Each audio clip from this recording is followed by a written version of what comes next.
What's good, y'all? This is the kid, DC Wrestling, back once again with another one like always. AEW All Out 2024. Honestly, I don't even know if you would even call this show AEW All Out. I'd probably just call this show AEW Attempted Murdered because seriously, we had a lot of stuff that took place on this show where you had wrestlers literally attempting murder, like legitimately, man. And as you see in the picture here, I'm gonna get right into it. Swerve Strickland, Hangman Adam Page. This was the lights out steel cage match, and it main evented the show, which I wouldn't even be tripping to be honest with you.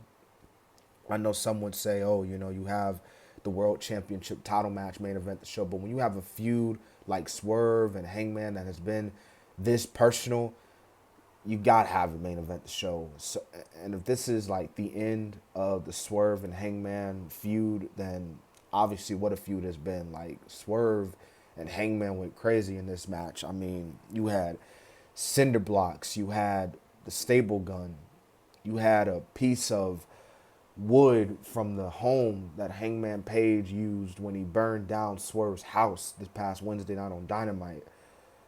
This was really personal. This was really intense.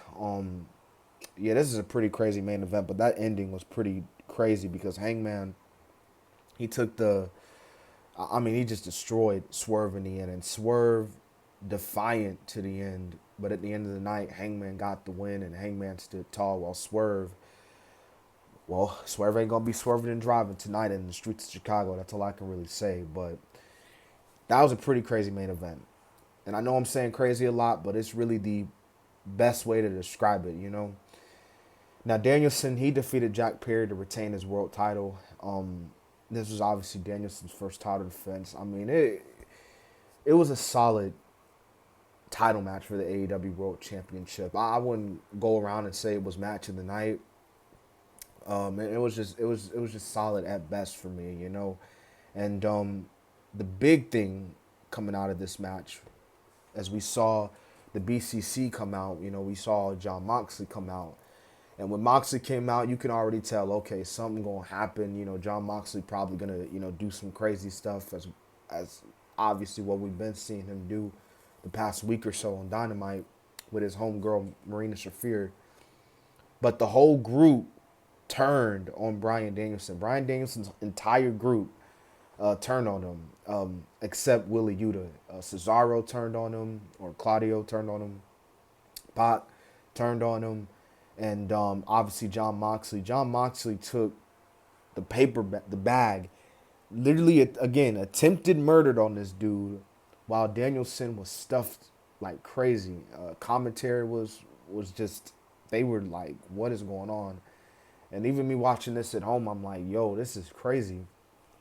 So it's very sad way to end the BCC. But hey, this new direction that John Moxley is going into, it's really interesting to see now what's going on. What is this, the new BCC, or is this like some type of blood sport trio group that John Moxley's trying to put himself in? But Willie Yuta, he was obviously very sad about it, because Danielson was really the first person to believe in him, the first person to show him that, hey, like, you're more than just a guy in a stable. Like, you're a professional wrestler.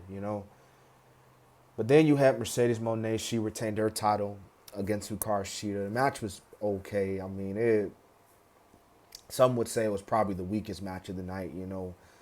Like, it was for what it was, to be honest with you. I mean, you had these other matches take place, so this was kind of similar to our match with Britt at All In. It was really more of a cool down match where you can just kind of, again, go get yourself a drink, go to the bathroom if you haven't already. If you see one of your colleagues that you haven't seen in a while, you kind of talk with them for a little bit. Because similar to the match at All In, there wasn't really nothing special about this match with her and Hikaru Shida. Mercedes Moné retained the championship, and I'm going to say it right now. Mercedes Moné is probably going to be the only champion I see coming out of AEW 2024 still champion. I don't see her losing that TBS championship anytime soon. If I want to give an early prediction, maybe around Revolution time, but we'll see. But that was pretty much it as far as that match goes. And then, Okada retained his title against Mark Briscoe and Orange Cassidy and KT in the Continental Fatal 4-Way match, which was, it was pretty good considering they only went about 15 minutes. And what really struck a lot of people was Okada and Takeshita going at it. Now, they haven't had a one-on-one match yet, but when they do, I know a lot of people are going to go crazy for that match. Just like a lot of people went crazy for this match, man. Chris Statlander and Willow Nightingale. My God. Dude, and I don't really like to curse when it comes to these videos, but I'm going to say it right now. Chris Statlander and Willow Nightingale, these women beat the shit out of one another. They beat the absolute shit out of each other. Like, bro, from the moment that bell rung, they went at it. I'm talking table spots. I'm talking thumbtacks. We're talking barbed wired bat. We're talking chain, chair. You name it. This match is pretty crazy. This will probably go down as one of the best AEW women matches of this year alone. And I don't know what it is about these women in AEW, but when it comes to these street fights and these lights out matches, these women, they just turn it up a notch, man. Because we've seen the previous street fight / lights out matches for the women, and they just be going crazy, man. They be going crazy. I'm talking about blood, guts. You name it. So, and I think Chris Statlander, she's gonna definitely get some momentum. Defeating Willow Nightingale. Presumably this is the end of their feud. And Willow Nightingale looked strong. I know she lost, but she still looked good despite, losing. Now Will Ospreay, he defeated Pac to retain the international championship. Oh yeah, this is probably match of the night, low key. The best in ring, and I'm gonna be real with you. This was probably Poison Rana Mania in this match or at least that's what somebody said on Twitter, because I don't know if I've seen any other match that had a lot of Poison Ranas. Usually when wrestlers use Poison Rana, you'll probably see it maybe 1-2 times in a match, but these dudes went at it like they were regular moves, you know what I'm saying? It was a really good match, and it really got pretty crazy towards the end. I thought that was a dope sequence when Ospreay went into the Styles Clash, and obviously to the end of the match with the Storm, finisher, and him and Pac obviously put on a banger of a match, to be expected. And I've said it before, Ospreay, don't be surprised if by the end of the year, this dude is in most of the top 10 AEW matches of this year, because him and Pac just put on another one,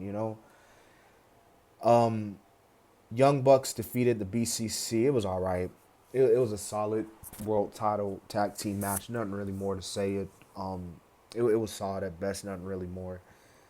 But then MJF defeated Daniel Garcia. The ending was pretty weird. I ain't gonna hold you. I thought the ending was pretty weird because it seemed like Garcia had got MJF, but then they said, "Oh no, MJF won."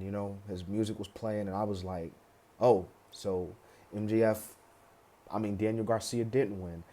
But he still came out on top, He still took out MJF, and he pile drivered him, and, and he left out on his own terms. So we'll see what happens next. But overall, man, AEW All Out, this was a good show, man. This was a really, really, really good show. For a show to take place literally a week after your quote-unquote biggest show in All In London, I got to say, this card was really good, So, again, AEW, their storylines and all that stuff. But when it comes to these pay-per-views, man, they do that. They be going all out for these pay-per-views. I don't think